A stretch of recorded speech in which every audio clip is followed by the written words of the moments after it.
आज की वीडियो में हम लोग डाइव करने वाले हैं एक क्विक ट्यूटोरियल के अंदर, जिसमें मैं आप लोगों को बताऊंगा how to draw Kakashi Hatake, one of the most iconic character from Naruto series. And जिन लोगों ने नारुतो देखा है ना, उनको पता होगा कि काकाशी कितना कूल कैरेक्टर है उस एनिमे सीरीज का। एंड ये मेरा पर्सनल फेवरेट भी है। सो वीडियो बहुत ज़्यादा एक्साइटिंग होने वाली है। So as usual video start करने से पहले मैं आप लोगों से एक रिक्वेस्ट करना चाहूँगा कि प्लीज़ आप लोग अपने साथ एक स्केचबुक, पेन, पेपर या पेंसिल ले लीजिए, जिससे आप प्रैक्टिस कर सकें इस वीडियो को देखते देखते। एंड ये मैं हर एक वीडियो के स्टार्ट में बोलता हूँ ताकि आप लोग अच्छे से प्रैक्टिस करो और कुछ सीख के जाओ। फालतू में टाइम वेस्ट ना हो, बस आए चले गए, कुछ पता नहीं चला किया क्या हुआ क्या, ऐसा नहीं होना चाहिए। सो वीडियो को स्टार्ट करते हैं। First step, always simplifying. And simplifying मैं 1000 बार समझा चुका हूँ कम से कम, तो फिर से समझा ही देता हूँ। सो जैसा कि तुम लोग जानते हो कि सिंप्लीफाइंग में हम लोग स्ट्रेट लाइंस का यूज़ करते हैं रेफरेंस को जज करने के लिए, उसके एंगल्स और प्रोपोर्शंस को समझने के लिए। अब देखो, अगर तुम लोग बिल्कुल नए हो और तुम्हें पता नहीं है कि एंगल्स क्या होता है, ठीक है, तो मैं बिल्कुल शॉर्ट एक लाइन में तुम्हें दूँ ना अगर डेफिनेशन, तो एंगल्स होते हैं कि सीधी सीधी कौन सी चीज़ किस किस लाइन पे कितनी मुड़ी हुई है, या किस किस जगह पे कितनी टेढ़ी है या कितनी सीधी है, उन्हीं चीज़ों को तुम एंगल कहते हो।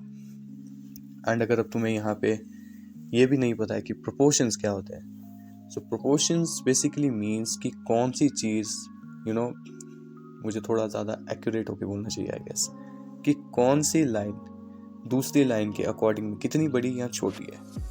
जैसा कि तुम लोग यहाँ क्लिप में देख सकते हो, मैंने एक यहाँ पे स्ट्रेट लाइंस खींची है, एक नहीं वैसे यहाँ पे कुल मिला के 1 2 3 स्ट्रेट लाइंस है जो कि इसके जॉ लाइन को दिखा रही है, ठीक है, एंड चिन भी इसी में शामिल। अब प्रोपोर्शंस यहाँ पे क्या होगा, प्रोपोर्शन आपका होगा कि चिन की जो लाइन है वो कितनी छोटी है इसकी जॉ लाइन वाली लाइन से, है ना। एंड ये जो नेक है, ये जो नेक का लाइन है, ये कितना लंबा या कितना बड़ा है as compare to jaw line की लाइन या फिर अदर चीज़ें जो भी एलिमेंट हमारे पास रेफरेंस में अवेलेबल है। ये चीज़ होगी आपकी प्रोपोर्शन, समझ लो, प्रोपोर्शन, सॉरी। एंड कंपोजिशन क्या होता है ये मत पूछ देना, होप तुम्हें पता ही होगा। अगर नहीं पता तो तुम लोग मेरी पिछली वीडियोस देखा करो यार, ढंग से देखा करो ताकि तुम्हें समझ भी आए। सो कंपोजिशन मैं यहाँ पे एक्सप्लेन नहीं करूँगा। आप लोग अगर जानना चाहते हो तो आप यूट्यूब पे सिंपली सर्च कर सकते हो, बहुत ही ईजी सी चीज़ है, आपको कोई भी समझा देगा। ओके, तो जब हमारा ये फर्स्ट स्टेप कंप्लीट हो जाए, यानी कि जब हमारा फाउंडेशनल स्ट्रक्चर तैयार हो जाए, उसके बाद हम लोग डिटेलिंग भरना स्टार्ट करेंगे। एंड डिटेलिंग भरना आप लोग कहीं से भी स्टार्ट कर सकते हो एज लॉन्ग एज आपका फाउंडेशनल स्ट्रक्चर सही है। अब देखो, मैं ये फाउंडेशन स्ट्रक्चर पे इतना जोर क्यों डालता रहता हूँ हर वीडियो में, इसका भी एक बहुत बड़ा रीज़न है मेरे पास।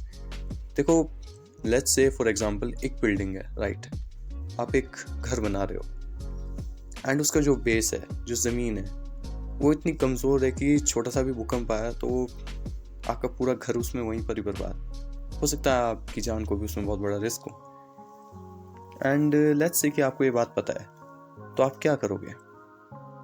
ऑब्वियसली आप सबसे पहले अपने घर के बेस को स्ट्रॉन्ग करोगे ताकि वो भूकंप से डगमगाए नहीं, है ना।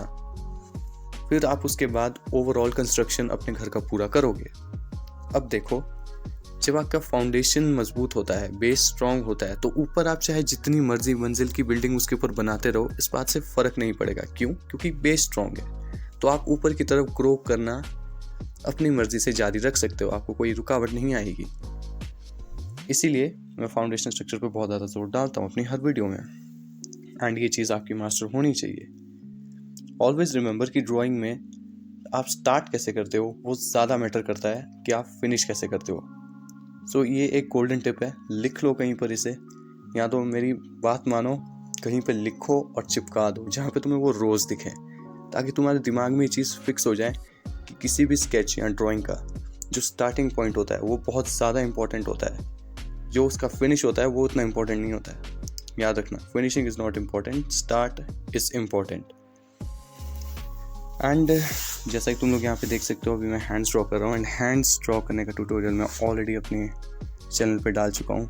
अगर आप लोगों को हैंड्स ड्रॉ करने में प्रॉब्लम होती है या समझ नहीं आता है कि मैं यहाँ पर क्या करता हूँ, तो आप उस वीडियो को जाके देख सकते हो। उसमें मैंने बहुत ही अच्छे से और डिटेलिंग से समझाया हुआ है कि आप लोग हैंड्स को किस तरीके से ड्रॉ कर सकते हो बेसिक शेप्स और लाइंस का यूज़ करके, चाहे वो फिर हाथ का पोजीशन कुछ भी हो, चाहे वो पंच बना रहा हो या फिर हाथ खुला हो या फिर कुछ इस तरीके का टफ पोज हो। सो लास्ट स्टेप हमारे पास आ जाता है डिटेलिंग के बाद एज ऑलवेज इंकिंग का।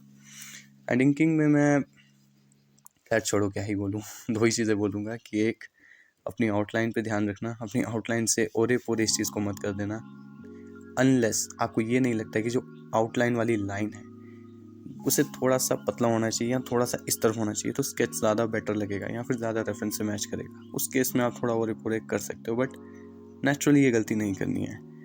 एंड सेकंड, आपको इंकिंग वाले स्टेप में ही अपनी वैल्यूज़ को ऐड करना पड़ेगा बाय यूजिंग शेडिंग टेक्निक्स। अब वो हैचिंग भी हो सकता है, क्रॉस हैचिंग भी हो सकता है, आपकी मर्जी। मैं पर्सनली हैचिंग ज़्यादा यूज़ करता हूँ। एंड जब ये सारे स्टेप्स फॉलो हो जाएंगे तो आपका ड्राइंग बन के तैयार हो चुका होगा।